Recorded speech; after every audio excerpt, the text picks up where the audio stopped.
My interest this evening is to talk about some of Lewis's connection to the Icelandic myths and the Elder Eddas. Í kvöld langar mig að tala tengingar Lewis við Ísland og Eddurnar. I will do that briefly. Og það mun ég gera stuttlega. Because what happened for Lewis is that this was a seedbed from which other fruit grew. Og það sem gerast hjá Lewis að þetta var eins og frjór jarðvegur sem aðrar hugmyndir spruttu upp úr. So when Lewis wrote his autobiography, Surprised by Joy, þegar Lewis skrifaði sjálfsævisögu sína, Surprised by Joy, it only went from his birth till he was 33 years old. þá náði hún bara frá fæðingu til 30 aldurs. Because he said in his autobiography, he wanted to tell the story of his movement from atheism to Christianity. Því hann langaði að segja frá hvernig hann fór frá því að vera trúlaus yfir í að verða kristinn. The things he included in the biography were his autobiography were the things that helped him tell that story. Og það sem hann skrifaði var það sem hjálpaði honum að segja söguna af því ferli. There are people who have written biographies about Lewis and they misunderstood this. Svo fólk sem skrifaði ævisögur Lewis en það misskildi þetta. They would say, why didn't Lewis include this? Og það spyr, af hverju sagði hann ekki frá þessu? Why didn't Lewis talk about that? Eða þessu? And they didn't realize Lewis only told the things that were relevant to his pilgrimage to faith. En þau sjá ekki að það sem hann skrifaði var bara það sem tengdist þessari sögans að komast til trúar. One of those events that was extremely significant to him was his discovery of the Nordic myths. Og eitt af því sem hafði mikil áhrif á hann í því ferli var þegar hann uppgötvaði norræna goðafræði. He even says in his autobiography, people will miss what I'm doing if they miss this point. Og hann segir í sjálfsævisögunni, fólk mun misskilja hvað ég er að gera ef það sér ekki þetta. He said, you will misunderstand everything unless you realize at the time, Asgard and the Valkyries seemed to me incomparably more important than anything else in my experience. Og hann segir, þið munu misskilja allt saman ef þið sjáuð ekki að á þessum tíma voru Ásgarður og Valkyrjurnar svo mikilvæg fyrir mig að það voru mikilvægara en allt annað í minni reynslu. He had gone to church for a while. Hann hafði sótt kirkjum tíma. His grandfather was actually the pastor of the church. Og afi hans var prestur í kirkjunni. But he said that he drifted.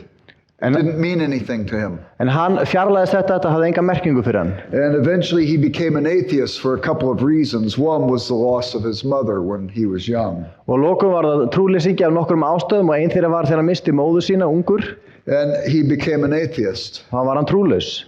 But all of a sudden he came upon these Nordic myths. En svo rakst hann þessar norrænu sögur. And he said Christianity never taught him adoration and worship and awe.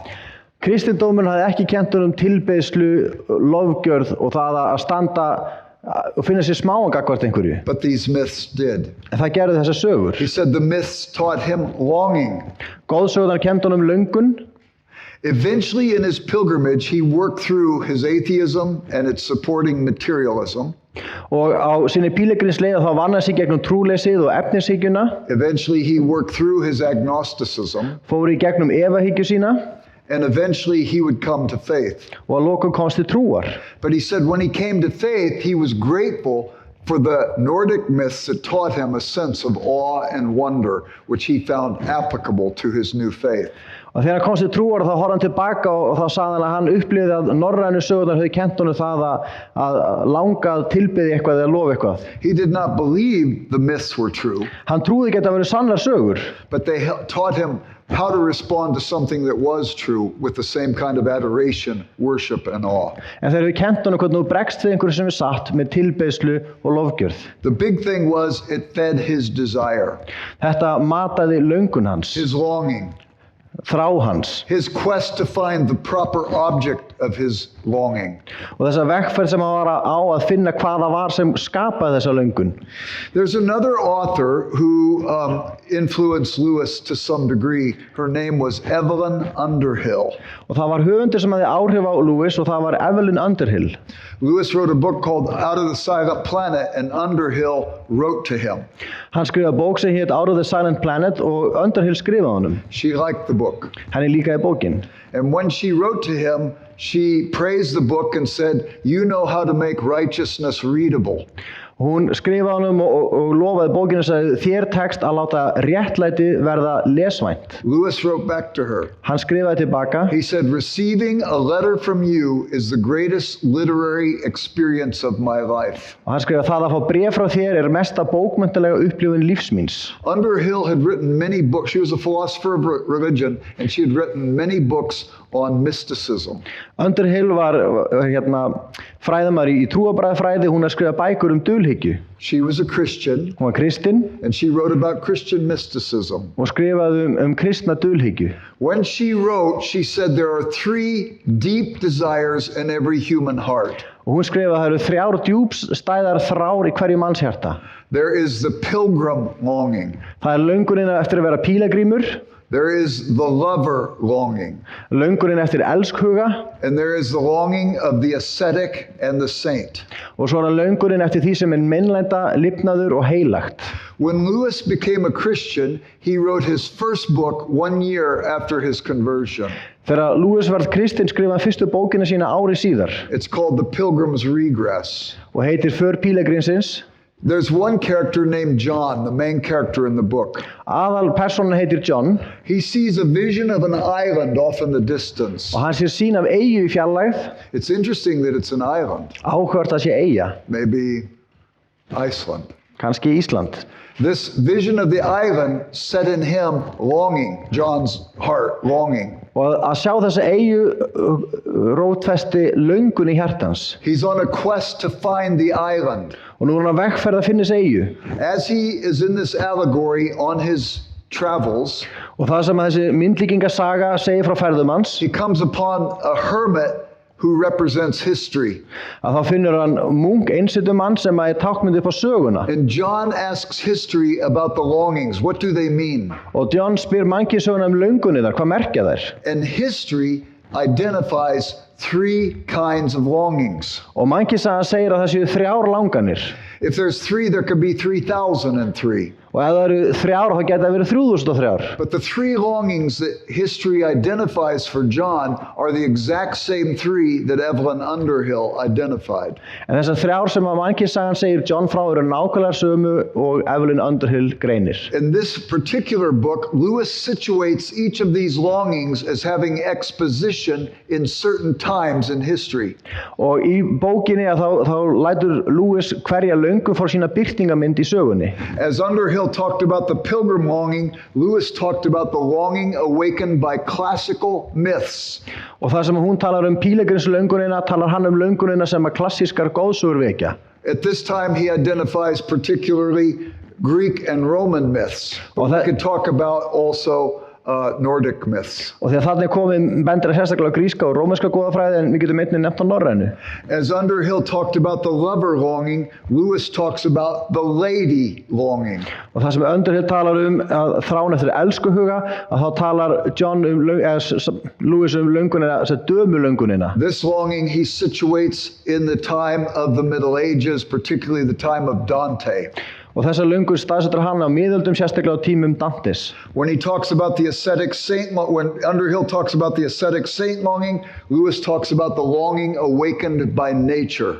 Og þegar Underhill talar löngunin eftir meinlænda lifnaði og hinu heilaga, talar Lewis löngunin sem að náttúran vekur. And he situates this one in the time of the Romantic era, late 1700s, early 1800s. Og þetta staðsetur hann á rómantíska tímabilinu 17. og 18. öld. I want to talk about these longings. Mér langar að tala þessar langanir. So you can see how Lewis took the longing that was awakened in him by the myths, the Eddas and so forth, and how he developed them so that he could speak to others about the longings in their own heart.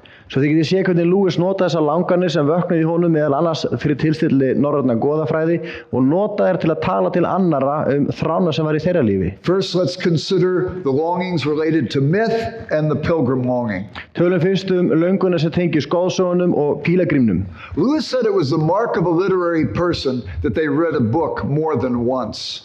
Og Lewis sagði að það væri merkileg bókmenntamanneski sem læsi bók oftar en einu sinni. I don't want any of you to feel bad if you've only read a book one time. Og ég vil ekki ykkur líði illa þegar við bara lesum bók einu sinni.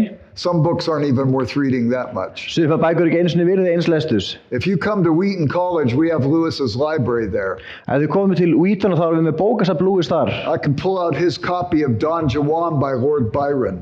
Og ég get tekið fram bækurnar sem hann átti eftir Lord Byron. I can take you to the last page. Og ég get sýnt ykkur síðustu blaðsíðuna. Lewis wrote the date he finished it. Og hann skrifaði dagsetningun sem hann lauk henni. And right underneath that he wrote never again. Og undirskrifaði hann aldrei aftur. At least Lewis felt there was one book not worth reading, but there's actually several books in his library where he wrote that. Og það var nokkra bækur í bókasafninu sem hann skrifaði þetta. What does he mean that the literary people read a book more than once? Hvað á við þegar hann segir að bókmenntahneygt fólk lesi bækur oftar en einu sinni? People who have a love of literature will find some books that they want to keep going back to throughout a lifetime. Fólk sem eru ást á bókmenntum finnur einstaka bækur sem vill lesa aftur og aftur yfir ævina. Of course, as we age and we gain understanding, we bring more to each read.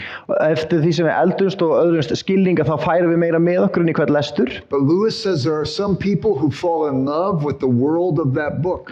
En Lewis tala að sumir eru ástfangnir af heimi vissara bóka. And they want to go back and reacquaint themselves with that world. Og þeir vilja snúa aftur í þann heim. It touches them deeply. Það snertir þau djúpstætt. Every one of us has seen this kind of wonder before. Og öll okkar hefum séð slíkt undur áður. You read a story to a child as the child is getting ready to go to bed. Þú lest sögu fyrir barn sem að fara að sofa. If the child likes the story, what does the child say? Ef barninu líka sagan, hvað segir það?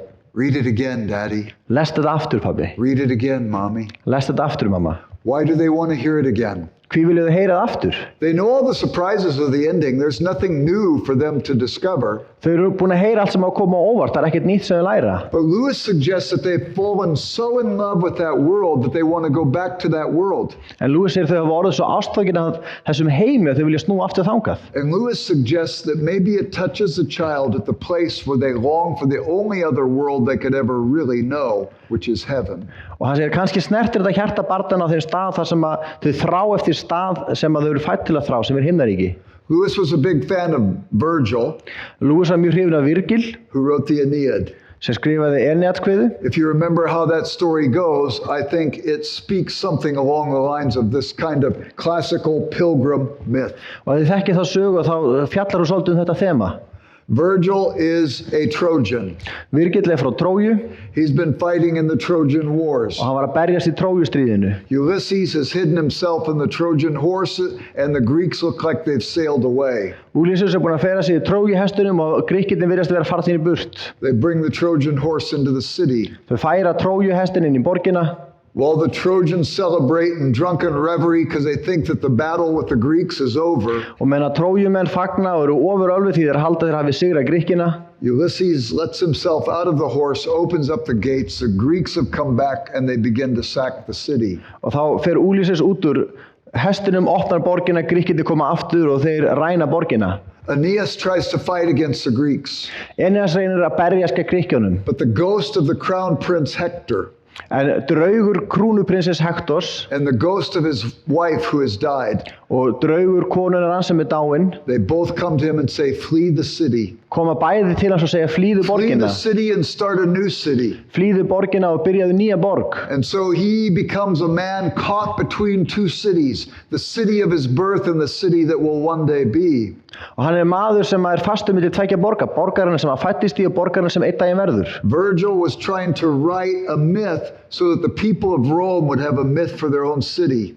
Og Virgil skrifar goðsögn til að íbúar Rómaborgar geta haft goðsögn sem ætti við þeirra borg. Rome was the city that Aeneas was to be building. Róm var borgin sem Eneas átti að byggja. St. Augustine did not like the ancient myths, Heilagur Ágústínus var ekki með hrifinn af fornum goðsögum. but he liked that one Hann var hrifinn af þessari. because he thought that it told the story of every human who's ever lived. Því hún fannst nú segja sögu alls mannkins. We have the nostalgic longing for the place of our birth, Við höfum fortíð að þrá eftir fæðingarstað okkar and we have the less clear longing for some place further out and further ahead. Svo óskýra löngun eftir einhverju sem eitthvað staðar handan, eitthvað staðar lengri burtu. Lewis felt that was the heaven longing, Og þetta fannst Lewis vera löngurinn eftir himninum. and so did Evelyn Underhill. og það fannst Underhill líka.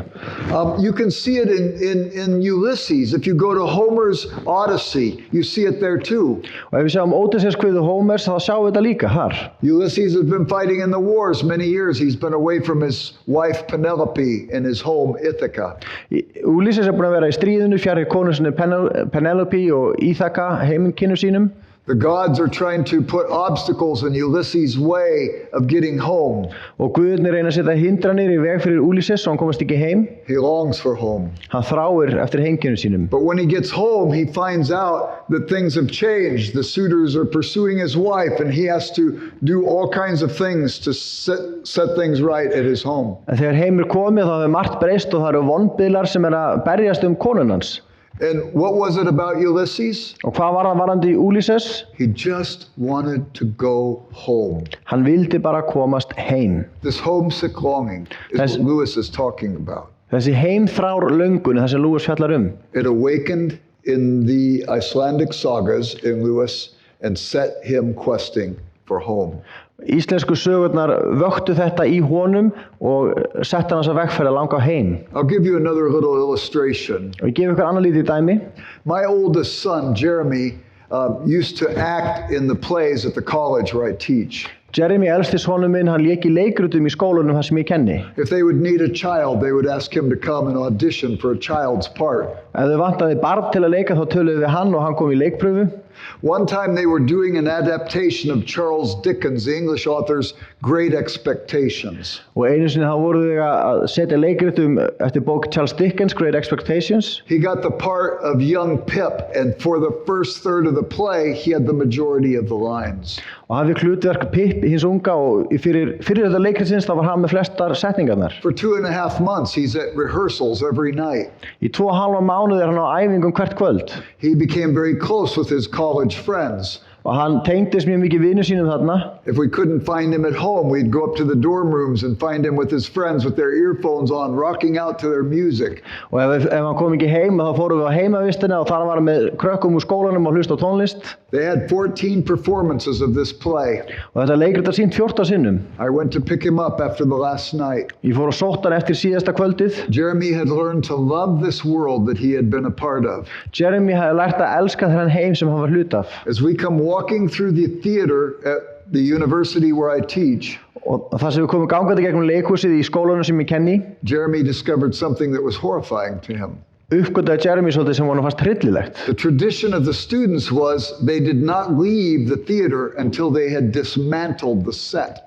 Hefðin hjá nemendum var svo að þeir fóru ekki úr leikhúsinu fyrir þau tekið sundur leikmyndina. And Jeremy sees them tearing apart the set. Og Jeremy sér þau rífa í sundur leikmyndina. He was shocked. Hann fikk áfall.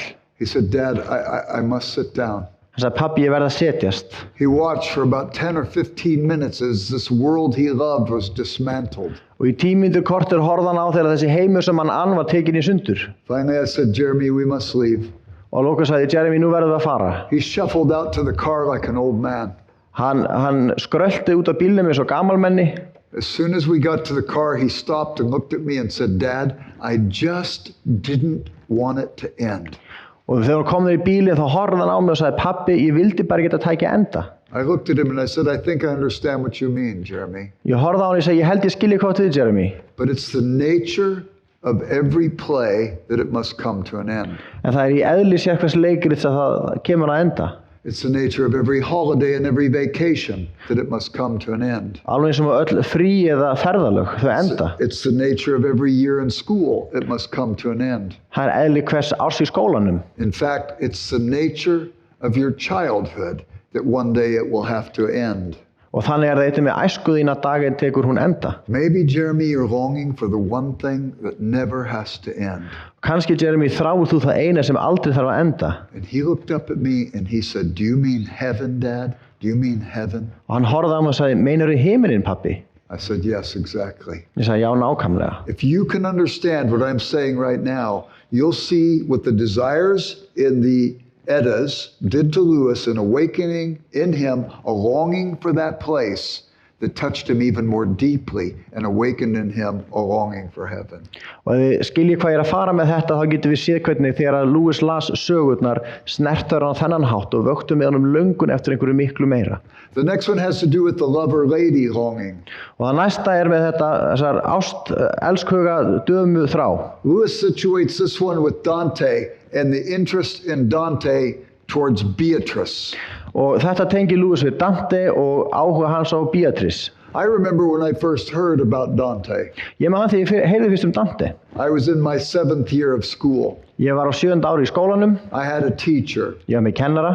And I can still see the textbook with the picture of Dante in Florence. Og ég sé ennþá kennslubókina með mynd af Dante. I can see the picture of Beatrice Portinari walking by Dante. Og mynd af Beatrice Portinari sem að ganga fram hjá honum. His imagination is ignited by the vision of Beatrice. Og ímyndunarafl hans vaknar við að sjá Beatrice. But this teacher said something to me that was very unfortunate. En þessi kennari sagði nokkuð við mig sem var mjög kom ekki vel út. He said Dante saw Beatrice. Sagði Dante sá Beatrice. He ignited a candle in his heart for her. Og hann kveikti á kerti í hjarta sínu fyrir henni. He married somebody else and had his children by somebody else. Giftist annarri konu sem hann eignaðist börn með. But the candle in his heart was always burning for Beatrice. En kerti í hjartans brann alltaf fyrir Beatrice. When the teacher said that to me, I said, I do not like Dante. Og þegar kennari sagði þetta, þá hugsaði ég, mér líkar ekki Dante. I think he's a bad guy. Hann vondur maður. Why would he have kept the candle burning for somebody else? Hvers vegna ætti hann að hafa látið loga kerti fyrir einhverja aðra konu? I became very prejudiced towards Dante. Og ég var mjög fordómafullur gagnvart Dante. And I would not read him. Og ég vildi ekki lesa hann. I thought I had him all figured out. Ég hélt ég sæi alveg í gegnum hann. Years later, I become a fan of C.S. Lewis. Mörgum árum síðan verði ég aðdáandi C.S. Lewis. C.S. Lewis thought Dante was the greatest narrative poet ever. Og en C.S. Lewis var Dante vera mesta ljóðskáld sem upphafði verið. I thought that's interesting. Það fannst mér áhugavert. Lewis had a friend named Charles Williams. Lewis átti vin sem hét Charles Williams. Williams was a part of this literary group that Lewis was a part of. Og Williams var hluti af sama bókmennahópi og Lewis. And Charles Williams loved Dante. Charles Williams elskaði líka Dante. He wrote a literary critical work called The Figure of Beatrice, all about Dante. Og hann skrifaði svona bókmenntalega gagnrýni sem hét bara myndin af Beatrice og fjallaði Williams Dante. and Lewis had a friend named Dorothy Sayers. Þeir áttu vinkonu, Dorothy Sayers. Williams talked to Sayers about Dante. Og hann talaði við Sayers Dante. Dorothy Sayers had a college understanding of Dante and she did not read him anymore. Sayers hafði svona háskólaskilning á Dante og las hann ekki meir. So as Williams talked to Dorothy Sayers about Dante, Dorothy Sayers' interest ignited again. Og eftir sem Williams talaði við hana Dante, þá kviknaði áhugi hennar á ný. She went and reread Dante. Hún las Dante aftur. She was so taken in by it, she went and learned Italian so she could read it in the original language. Og hún var svo hrifin að hún fór að læra ítölsku til að geta lesið hann á upprunalega málinu. And she did the first English translation that maintained the tertiary rhyme scheme of Dante. Og hún átti fyrstu ensku þýðinguna sem hélt rímnamálinu og forminu eins og Dante notaði það. My heroes, C.S. Lewis, Hetjurnar mínar C.S. Lewis, Charles Williams, Dorothy Sayers, they loved Dante. Þau elskuðu Dante. My 7th grade teacher, kennari mín í 7. bekk, he didn't like Dante. Honum var ekkert Dante. When I put him in the scales, he seemed pretty light. Og þegar ég lagði þau á vogarskálarnar þá var hann frekar léttvægur. All the weight was this way. Öll viktin var hérna megin. I went and read Dante. Ég fór og las Dante. I don't think my 7th grade teacher ever did. Ég held að kennari minn hafi aldrei gert það. Dante writes a book before the Divine Comedy called The Figure of Beatrice. Áður en að skrifa Guðdómlega þríleikinn skrifa hann bókina Beatrice. It was called New Life. Bókin hét Nýtt líf. And he writes about meeting Beatrice on the streets of Florence. Og hann skrifar hvað hann hitti Beatrice á götum Flórens. It kindled in him a kind of first love. Og það kviknaði einhver svona fyrsti kærleikur. But what did she mean? En hvað áttum við? He wrote this when he was about 25 years old. Hann skrifar þetta 25 ára gamall. It was 25 years later when he's in his early 50s that he writes the Divine Comedy. 25 ára síðan þegar hann 50 skrifar hann þríleikinn sinn. In that book he has Virgil. Remember Virgil who wrote about the quest for Rome? Og í þeirri bók það birtist Virgil, skáldi sem skrifaði vegferðan til Rómar. He has Virgil guide him, Dante, through the inferno. Halfway through the purgatorio, Og Virgil hann leiðir hann í gegnum helviti og svo halva leiði gegnum hreinsunareldin. Beatrice comes out of heaven. She has died. She comes out of heaven and collects Dante. Og Beatrice kemur úr himnaríki, hún dáin og hún kemur að sækja Dante. Leads him the rest of the way through the purgatorio and onto the paradiso. Og leiðir hann restina gegnum hreinsunareldin og inn í paradís. She leads him to the very threshold of the vision of God. Og hún leiðir hann að þröskuldinum þar sem að sjá má Guð. And Dante writes, Og Dante skrifar, she turned to look, but not at me. hún sneri sér til að horfa en ekki á mig. She turned to the eternal fountain. Hún sneri sér að henni eilífu uppsprettu.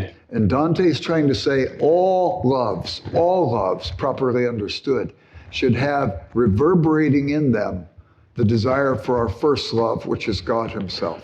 Í allri ást ættu að finna enduróm af uppruna ástarinnar sem Guð sjálfur. After Doug's mother died, Eftir að móðir Dougs deyr, C.S. Lewis wrote this book, A Grief Observed. We've talked about it a lot this week. og þá skrifaði C.S. Lewis þessa bók A Grief Observed. Do you know what the last lines are of that book? Vitið hvernig sú bók endar? They're in Italian. Hann skrifar þar á ítölsku. And he says of Joy, Og Joy segir hann, she turned to look, but not at me.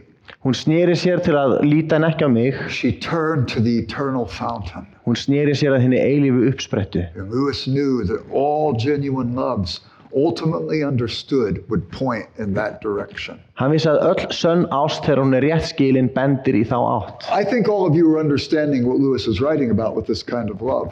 Ég held að þið öll skilji hvað hann á við þegar hann skrifar þetta. Let me ask you some questions. En maður spyrir ykkur spurninga. Have you ever felt lonely before in your life? Hefur þú einhvern veginn upplifað einmanaleika? If you have, what does that tell you about yourself? Hafirðu gert það? Hvað segir þær þér þig? Doesn't it suggest you're a sociological being and you were made for relationships with others? Bendir það ekki á að þú sett félagsvera sköpuð til samfélags við aðra? The fact that you can communicate tells you that you were made for community. Það að þú getur átt í samskiptum segir að við erum sköpuð fyrir samfélag. But let me ask you this, have you ever felt lonely in a crowd? Hefur einhvern veginn upplifað einmanaleika umlukinn fólki? Have you ever felt lonely living under the same roof with other people you know you love and you know they care for you? Fundið til einmanaleika þegar þú býrð undir þaki með fólki sem þú elskar og þú veist að elska þig? Well, that kind of loneliness doesn't prove anything. Might it not strongly suggest you were made for some relationship no mere human relationship can satisfy? Og sé það ekki endaleg sönnun þá kannski gefur til kynna að kannski séu við sköpuð fyrir samfélag sem engin manneska getur uppfyllt. Lewis understood this. Lewis skildi þetta. That's why he has history tell John that there's a kind of longing that is related to another. Og þess vegna segir mannkynnsagan John að það sé einhvers konar löngun sem tengist annars konar löngun. It was a longing that was awakened in Lewis by the Nordic myths. Löngunin sem vaknaði í Lewis þegar hann las norræna goðafræði. But Lewis develops it a step further. En Lewis fer með þetta skrefinu lengra. He talks about the longing of awakened by nature. Hann talar löngunina sem að náttúran kveikir. Underhill talks about the ascetic saint longing. Underhill talar meinlæta lifnas eða helgunarlöngunina. For Underhill, it's the longing that's awakened when we realize how messed up we are. Fyrir Underhill þá þetta löngunin sem vaknar þegar við sjáum hvað við erum brotin. When we realize we don't even live consistent with our own values. Þegar við sjáum að við lifum ekki einu sinni í samræmi við eigin gildi. We say we believe in love. Við segjumst trúa kærleika. But there are times we have sharp words with the people we say we love most. En stundum hreytum við orðum í fólk sem við segjumst elska mest. We say we think we should be loving towards mankind. Við segjum að við trúum að við erum að sýna mannkyninu kærleika.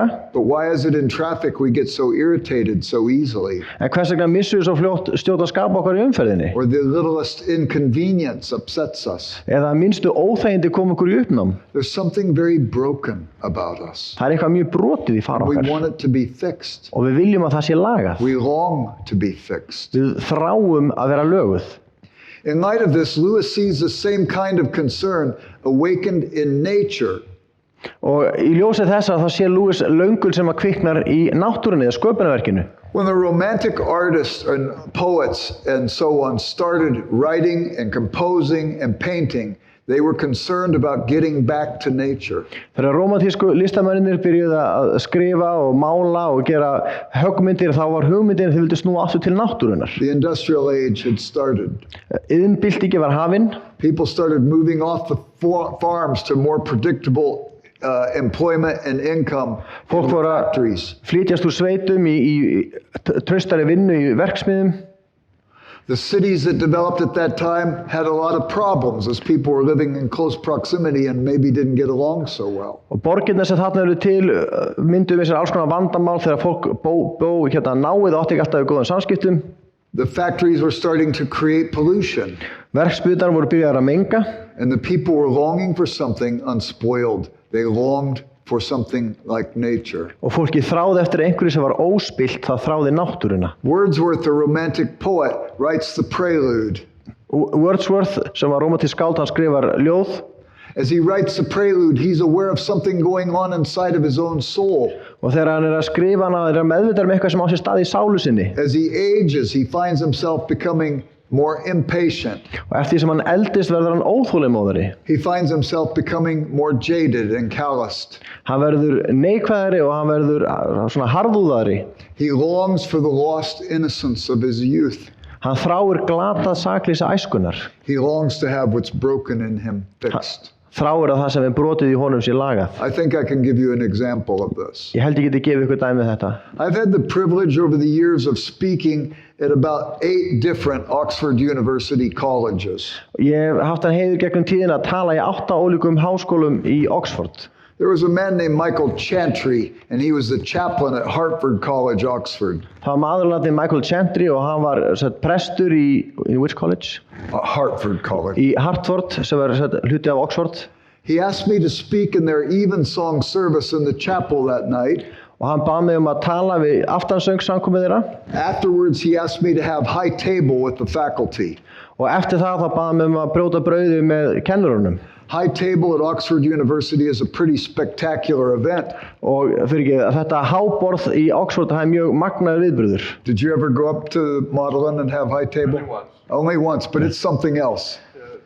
So Hartford College has a big hall. Í Hartford skóla er mjög stór matsalur. It has honey stone colored walls. Og veggirnir eru eins og hunangssteinn á litin. Wood paneling. Það eru viðarklæningar. Huge pictures of famous graduates and benefactors of the college look down at you while you eat. Risastóra myndir af frægum útskrifuðum nemendum eða gjörðarmönnum háskólans horfa á þig meðan þú borðar. I think they're trying to make sure you use the right knife, fork and spoon. Ég held að sé að passa að þú notir réttan gaffal og skeið þegar það á við. There are long tables that run the length of the hall. Og það eru löng borð sem eru algjörlega jafn löng og salurinn sjálfur. That's where the students sit. Þar sita nemendurnir. There's a high table about 3 or 4 steps up, and that's where the faculty sit. Og svo eru háborð sem nokkra tröppur upp og þar sita kennararnir. If any of you saw any of the Harry Potter movies, you remember where they're sitting in the hall eating and the owls are coming in and out bringing them their mail? Ef ykkur tekur að sá Harry Potter myndina munið þegar krakkarnir voru að borða og svo koma uglurnar með póstinn. That's a real place. That's the Grand Hall at Christ Church at Oxford University. Þetta alvöru staður. Þetta stóri samkomusalurinn í Christ Church háskóla í Oxford. Hartford's not quite that spectacular, but it's close. Salurinn í Hartford ekki alveg flottur en nálægt því.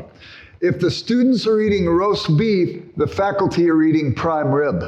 Og ef nemendurnir að borða bara venjulegt steikt nautakjöt og þá eru steikur að borða kennarana. If the students are eating steak, the faculty are eating filet mignon. Og ef nemendurnir að borða steik þá eru nautalundir hjá kennarunum. Everybody comes dressed in their academic gowns. Og allir koma klæddir í viðeigandi klæðnað, akademískan klæðnað. The meal begins with a Latin prayer.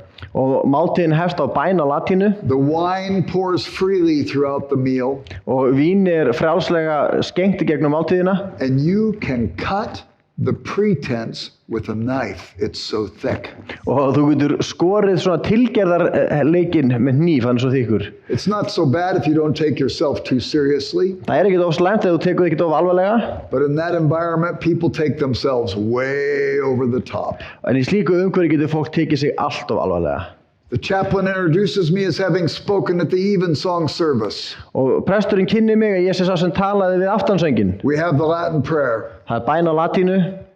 We sit down. Við setjumst The woman sitting across from me taught history there. og konan sem satt andspænis mér, hún kendi sögu And she spoke up very loudly. og hún talaði mjög hátt. So, Jerry, Já, Jay, why are you a Christian? af hverju ert þú kristinn? She's bringing everybody's attention into this conversation. Og hún dregur athygli allra inn í þetta samtal. I thought she was asking because she wanted to know. Ég hélt hún væri að spyrja því hún vildi vita. Somebody told me after the meal they thought she was asking because she wanted to make fun of me and make me the entertainment for that night's dinner. Eftir að var mér sagt að hún hefði sennilega viljað gera grína mér og gera mig að svona skemmtiefni kvöldsins. I let down my guard. Ég bara lét varnina niður I answered her honestly. og ég svaraði henni heiðarlega. I'm a Christian because I long to be loved unconditionally. Og ég sagði ég kristinn vegna þess að ég þrái að vera elskaður án skilyrða. I love human love, but I don't think I've ever been loved unconditionally by another human being. Ég kann að meta mannlega ást en ég held ég hef aldrei verið elskaður skilyrðislaust af annarri mannveru. My suspicion is awakened because I don't think I've ever loved another human being perfectly. Og mér grunar það vegna þess að sjálfur hef ég aldrei getað elskað fullkomlega skilyrðislaust. And I became a Christian because I was aware of all kinds of flaws in my life. Og ég gerðist kristinn því ég var meðvitaður alls konar galla í mínu lífi. Failures and shortcomings. Bresti og það sem vantaði upp á. The things the Bible calls sin. Ýmislegt sem að Biblían kallar synd. And I don't think I could make it in life if I didn't know that this God who loved me also forgave me of all of that. Og ég held ég myndi ekki höndla lífið ef ég ekki vissi að þessi Guð sem að elskaði mig, hann eitthvað fyrirgefið mér allt það. And I became a Christian because he promised to come into my life as Lord and start to bring order out of the chaos I had made of things. Og ég gerðist kristinn því hann hafði lofað mér að hann myndi komin í líf mitt sem drottinn, að hann myndi byrja að skapa eitthvað nýtt úr glundrúðunum sem ég sjálfur hafði skapað. The woman was taken back by that statement. Og konan svolítið brá við þessi orð. I think she was expecting some robust philosophical argument. Ég held að hún hafi búist við einhvers konar heimspekilegu svari og einhverju rökræðu. She responded and said this to me. Hún svaraði og sagði við mig. Well, I can appreciate that, but that's just not my issue. Hún sagði, já, ég get metið það, en það ekki mitt mál. I said, really? Ég segi, það? I think I understand what you're saying. Ég held ég skilji hvað þú ert að segja. I said, I didn't become a Christian till my first year in the university. Sagði, ég gerðist ekki kristinn fyrir ná fyrsta ári í háskóla. And I didn't become perfect overnight. Og ég varð ekkert fullkomin á einni That took nóttu. 2 or 3 weeks before that happened. Það tók 2-3 vikur og það gerðist. And the whole table busted up in rip-roaring laughter. Og allt borðið sprakk úr hlátri. And after the laughter died down, I looked at this woman. Og eftir að hláturinn svona koðnaði, þá horfði ég á konuna. And I said, your laughter just betrayed you. Ég segi, hlátur þinn kom upp um þig. She said, what do you mean? Hún spurði, hvað áttu við? I said, you and I just met, so you don't know the specifics of my life that made that last statement nonsense. Við erum bara nýbúin að hittast, þannig að þú veist ekki nákvæmlega hvað það í mínu fari sem gerir þessa síðustu yfirlýsingu mínu algjört bull. But you laughed with full awareness that it was nonsense. En þú hlóst algjörlega meðvituð að þetta hlýtur að vera vitleysa. Which means either your read of history or your read of your own heart tells you nobody has it together. Sem segir mér að annarkvort það lestu þinn á mannkynssögunni eða þekking þín á eigin hjarta sem segir þér að enginn hefur allt algjörlega á hreinu. She said, you got me. Og þá sagði hann, þú náði mér. I said, I wasn't trying to get you. Þá sagði hann, ég var ekki að reyna að ná þér. Although I wanted her to be honest. Þá ég reynda vildi hún heiðarleg. I said, but if you know this about your own self, En ef þú veist þetta sjálfa þig, what gets you by? hvað það sem að hjálpa þér að lifa? She said, I have faith in humanity. Þá sagði hann, ég hef trú á mannkyninu. I said, well, I'm curious about this faith in humanity. Þá sagði, já, ég hef áhugað þessari trúðin á mannkyninu. May I ask you a couple of questions? Má ég spyrja þér nokkra spurninga? She said, yes. Hún sagði, já. I said, have you ever been wounded by another human being before? Hefur mannvera einhvern tímann sært þig? She said, yes. Já, sagði hún. I said, have you ever wounded another human being before? Hefur þú sært aðra mannveru? She said, I suppose so. Ég býst við því, sagði hún. I said, how does this faith in humanity work when we live in a world where we've been wounded by others and we've done our fair share of wounding? Og ég sagði, hvernig virkar þessi trú á mannkyninu þegar við höfum orðið fyrir særendum af öðrum og sjálf sært aðra? And just then, the man sitting next to her who taught French there said, how does it work for Christians? Og maðurinn sem satt í hliðina á henni sem kennir frönsku, hann spurði þá, og hvernig virkar þetta hjá kristnum? And we spent the rest of that meal talking about the love of God, Og afgangnum af máltíðinni eittum við að tala kærleika Guðs, talking about the forgiveness of God, tala fyrirgefningu Guðs. as if this was extremely relevant for where each of us are every moment of our life. og talaði þess að þetta ætti einstaklega vel við bara hvar við öll erum stödd, hvert andartak lífs okkar. Lewis read the Nordic myths. Lewis las norræna goðafræði These longings awakened in him. og þessar langanir vöknuðu innra með honum. And they set him on a quest to find the proper object of his longing. Og ítt honum úr vöru á vegferð að finna hvað það var sem hann þráði. He writes about the dialectic of desire. Og hann talar dialektik þrár. I'm aware of a longing in my heart and I don't know the object. Ég veit að það löngun í hjarta mínu en ég veit ekki eftir hverju. I tether it to this object. Ég tengi löngunina við þennan hlut. It lets me down. Og hann bregst mér. I tether it to this object. Ég losa þaðan og tengi löngunina hingað. It lets me down. Verð fyrir vonbrigðum. I tether it to this object. Svo ég færi hana og tengi hana við annan hlut. It lets me down. Hann veldur mér vonbrigðum. He talks about going through the phases of enchantment. Og hann talar hvernig við förum í gegnum hrifningu. To be unenchanted, to not even know that the desires exist. Og jafnvel að vera eins og þetta álögum, að vita ekki einu svona löngunni sé til staðar. Then have something happen like with him, reading the Nordic myths and the desire is awakened. Svo á sér stað einhver viðburður eins og gerst í honum, hann las norræna goðafræði og löngunni vaknar. So we go from being unenchanted to enchanted. Þannig við förum frá því að vera ekki fyrir einum áhrifum og yfir í að verða hrifin. We tether the desire to something and we become enchanted, and then it disappoints us and we become unenchanted. Þannig að við tengjum löngunina við eitthvað, það veldur okkur vonbrigðum og frá því að vera hrifin, þá förum við úr því ástand aftur. And we oscillate back and forth, enchanted, unenchanted, enchanted, unenchanted, until we find out there's nothing that can satisfy us. Og þannig rekumst við á milli þess að vera hrifin og fyrir vonbrigðum þá getur komast að það ekkert sem getur svalað. In Mere Christianity, Lewis wrote, if I discover in myself a longing that nothing on this earth can satisfy, perhaps this earth meant to awaken the longing, but to point me towards the one who ultimately could satisfy it, which would be God. Og í Mere Christianity skrifar hann, ef ég finn löngun innra með mér sem ekkert á jörðinni getur svalað eða fullnægt, þá kannski var jörðin hönnuð þannig til að vekja mér löngun, til að leita eftir þeim sem getur svalað þeirri löngun, sem Guð. Lewis read the myths. Lewis las goðfræðina. He loved them. Og hann elskaði hana. Because they spoke to this longing in his heart. Því að goðsögurnar tölu til löngunarinnar í hjarta hans. They agitated the desire and sent him on quest. Þær vöktu með honum þrána og byrjuðu þetta ferðalag. He did not find satisfaction in the things that moth and rust destroy and thieves break in and steal. Hann fann ekki svölun í því sem að möl og riður eyðir og þjófar brjótast inn og stela. He finally found his satisfaction.